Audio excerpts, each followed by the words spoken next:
everybody, welcome back to the channel, or if you're here for the first time, thank you very much for joining us. I hope you enjoyed today's video. We're here on magnificent Moreton Island. Isn't it epic? It's magic.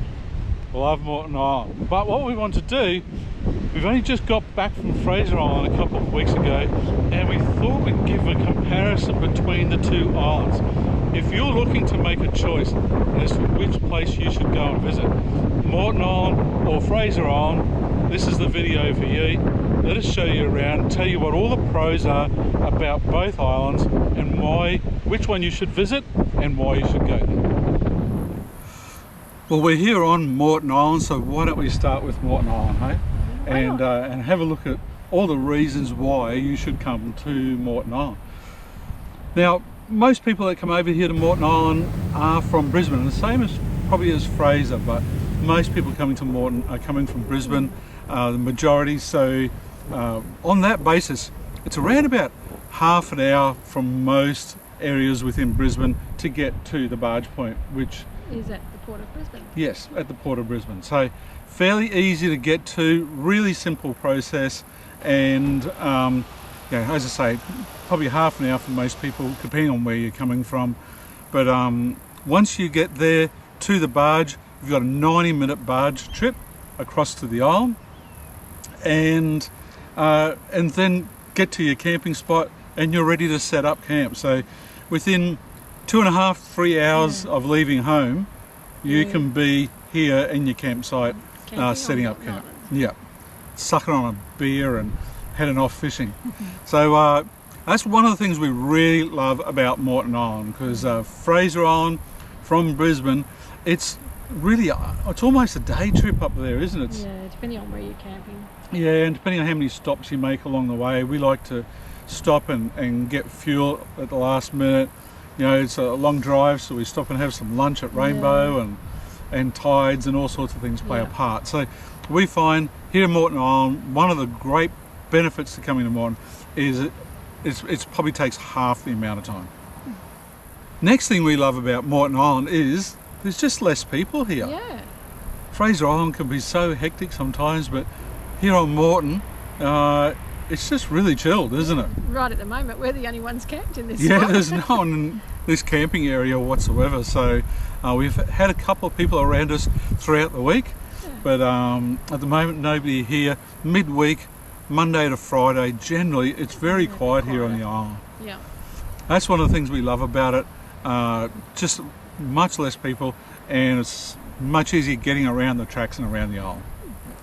Another thing I like about Moreton Island is there's no dingoes, so you don't have to be watching when you're fishing or where your food's kept, all those things. It just makes it a little bit easier. And you feel safer as well? Yeah, I just don't have to be watching, wondering whether there's a dingo going to come out of the bush or come by while you're fishing. There's really almost no wildlife here on Moreton Island. Oh, there's lizards. Yeah, there's reports of pigs and feral cats, but we certainly haven't seen any or any indication of them. There's a lot of bird life. Yeah, we've seen curlews, kookaburras, and on the track there was one of like a little lizard. Yeah, there's plovers. There's lots of bird life and down the down the beaches and all sorts of things. But the whistling kites and the osprey. Yeah, that was quite amazing.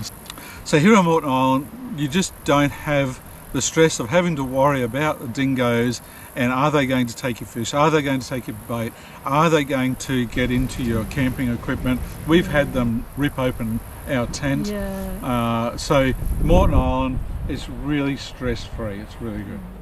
You know, one thing I love about Moreton Island?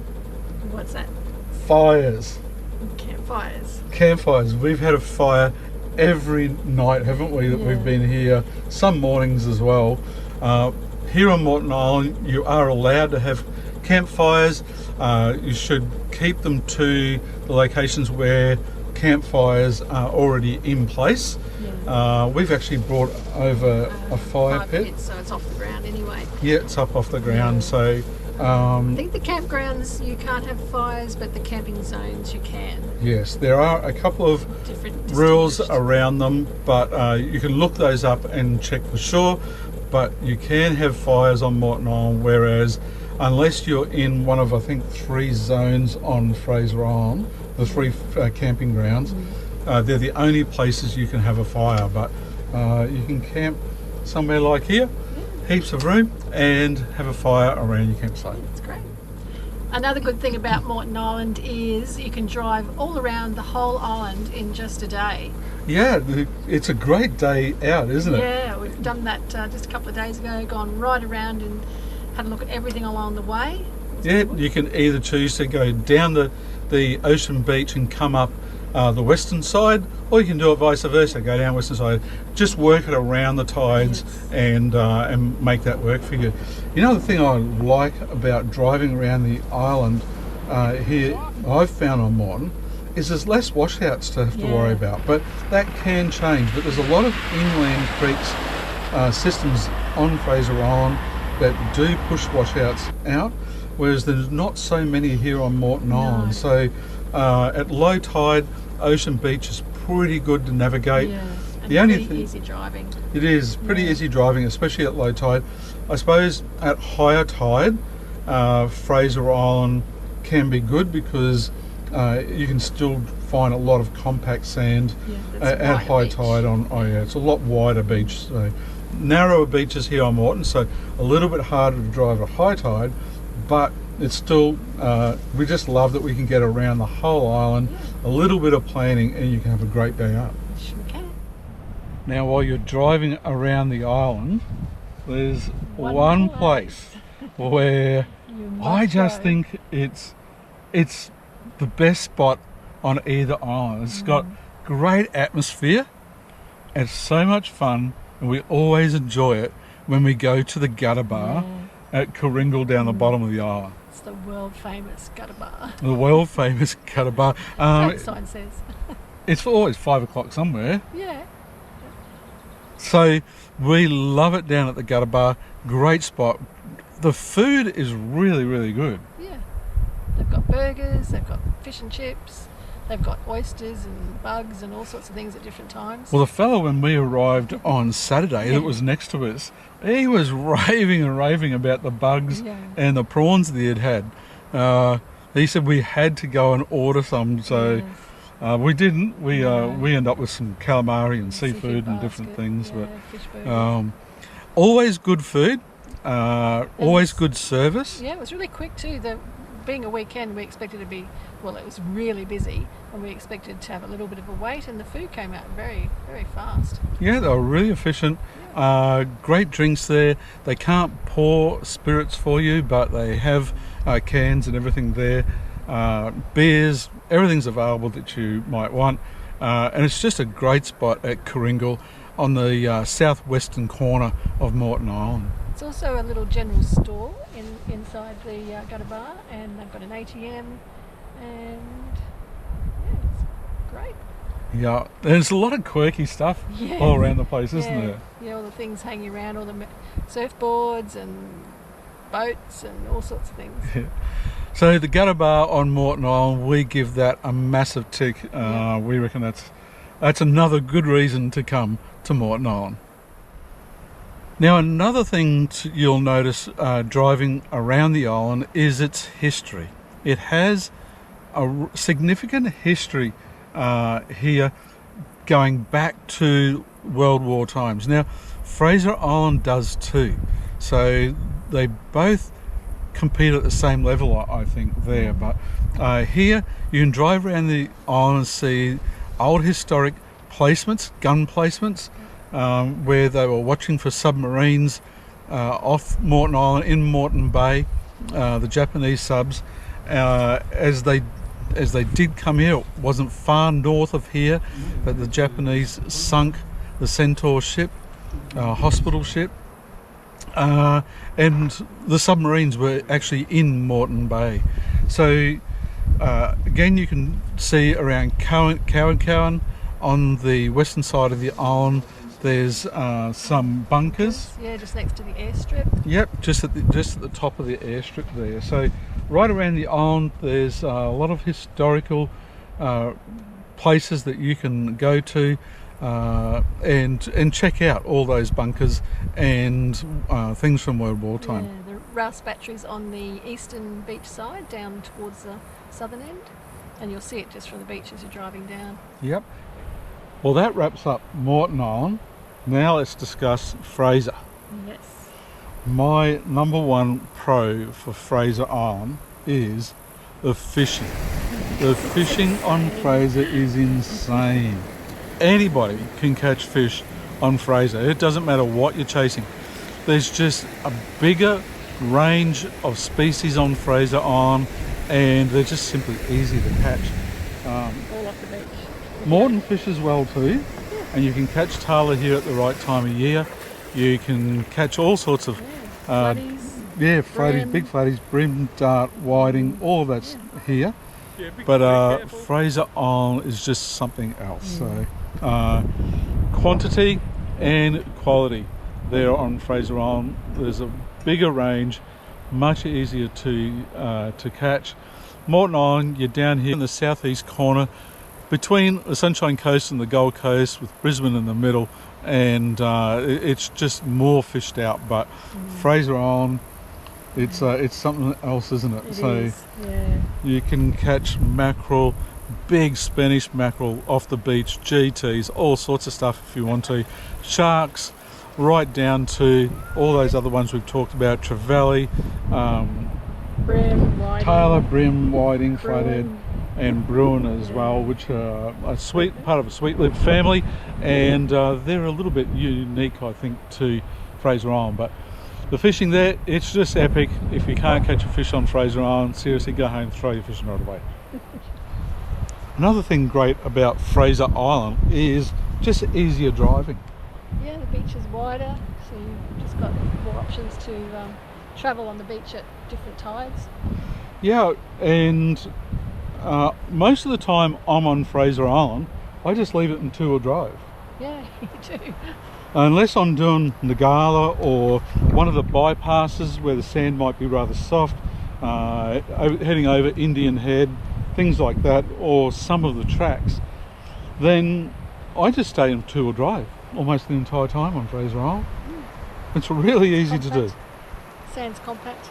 Yeah, sand's compact. As we talked about before, wide beaches, and they're usually really easy to drive. So Fraser Island's really simple, and especially if you're just staying on that eastern beach, then you're just driving up on compact sand the whole way, really. Yeah.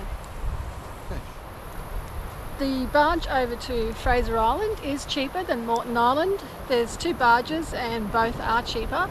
The Inskip Point Manta Ray barge, it is a little bit more inexpensive than the barge that goes from Hervey Bay, but both of those are less than the cost of the barge that goes across to Moreton Island. Yeah, at the moment the barge from Inskip is $130. The barge from Riverheads near Hervey Bay, it's $180. That's for a standard four-wheel drive vehicle. So we've got a Triton, and that's what it costs to take them over. Here on Moreton Island for our Triton, it costs us $254. You booked it. Yeah, $254 to come over to here to Moreton Island. That's return. The barge across from Inskip is only about 15 minutes. Yeah. You don't have to book it. They're running all day. Every half an hour they're heading across. You do have to book from Riverheads. It's a 3/4 of an hour crossing from Riverheads up to Kingfisher Bay Resort. But and here over to Moreton Island from the Port of Brisbane, it's an hour and a half.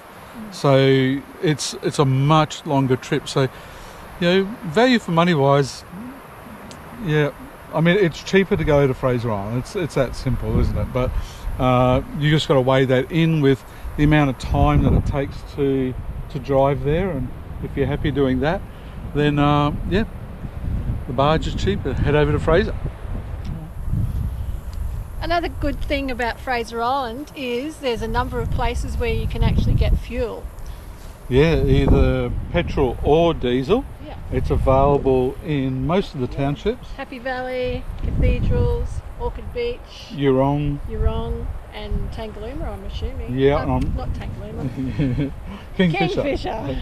Yes, so fuel is available there on Moreton Island. It's not cheap, but it is available. So it ranges generally between $2.30 to $2.45 a litre. Moreton Island though, basically no fuel. There might be some at Bulwer, but if there is, then it's $3 per dollar. So $3 a litre, I should say. So not cheap at all. So and that's, I think you need to check in with the Bulwer store before you come over to make sure that fuel is actually available. Basically bring all your fuel to Moreton, but you go to Fraser Island, if you need fuel, it's going to be available. Yeah. That's certainly a big benefit to staying on Fraser Island for sure. And then Fraser Island, there is the epicness of the rainforest through the middle of the island. It is incredible, isn't it? It's so diverse. It's just stunning. Drive through those middle tracks of the island on Fraser Island, or go to Central Station. Yes. Absolutely glorious, absolutely amazing. And of course, while you're in that area of Central Station, you have to go and visit Goulburn Creek. Goulburn Creek, yes you do. What else? Lake Mackenzie, of course. Lake Mackenzie. That place is extraordinary. So definitely beats anything here on Moreton Island. It is incredible. Yeah. So when you go to Fraser Island, make sure you see the rainforest through the middle, and don't miss Lake Mackenzie. 2 times. Now, we talked about the history of Moreton Island. Fraser Island too has its own history, doesn't it? Yes. It's got the Z Force Training Commando Centre. It does. That's we actually went for a walk one day, a long walk, and went in and explored it, didn't we? Yes. So it's just about 3 k's south of Kingfisher Resort. And just near the Mackenzie Jetty. Yeah, and it's where back World War II times they trained all the commandos who were about to be sent over in the war. So part of that training was incorporated in another part of Fraser Island's history, and that is the wreck of the Mahino. Yes. So the Mahino back in 1935 was being towed to Japan, and there was a form of a cyclone in July that year, and it broke loose from its ties to the other ship that was towing it, and was washed ashore there, and they couldn't get it back off the island, and there it still sits. Now the Z Force commandos would come over and use explosives to blow up the Mahino. Target practice. Yes, it's target practice back in the 1940s. Yeah. So not only them, but also the Air Force used the Mahino as target practice. So you'll see how it's split in the, well, almost in the middle, and that is from Air Force actually bombing it from the skies as well. So been hit a few times. It has indeed. So a lot of history there on the island as well. There's even more. You've got the old logging camps that are there. Fraser Island was logged for many, many years.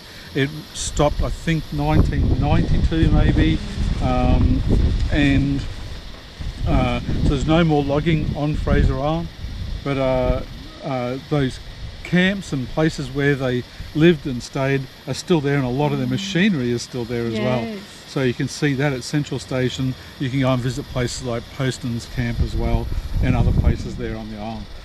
So a lot of history to Fraser Island too, and that's not all of it.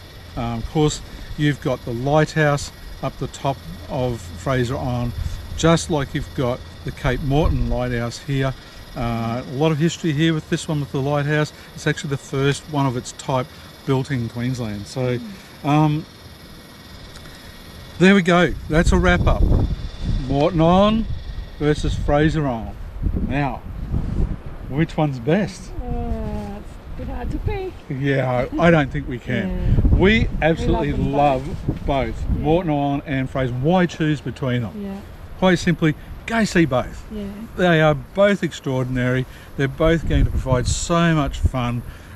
Just get on a barge, get on over there, jump in your four-wheel drive, have the best time of your life on both these amazing islands Yeah. that you know they're world known, world famous, because Fraser Island is the largest sand island in the world, as Yes. well as being registered as a Heritage site. World Heritage location, and Moreton Island is the third largest sand island in the world. Yeah. So both of these are just magnificent. They're extraordinary places. As I say, jump on the barge, book yourself in, come over to both the islands, and you won't go away disappointed. No. Thanks guys, thanks heaps for watching. Hope you enjoyed our wraps of both Moreton Island and Fraser Island and all the footage we've thrown in there for you to see. If you enjoyed the video, please give us a thumbs up. It does help us out. Subscribe to our channel, and once again, thank you heaps for watching. Thank you. Now, we talked about the history of Moreton Island. Fraser Island too has its own history, doesn't it? Yes, it's got the what is it called? Fraser Commando It's got the Z-Force Commando training camp. Training camp, yeah. Okay, you can just start with that. It's got the Z-Force Commando Training Centre. It's got the Z-Force Training Commando Centre. It does.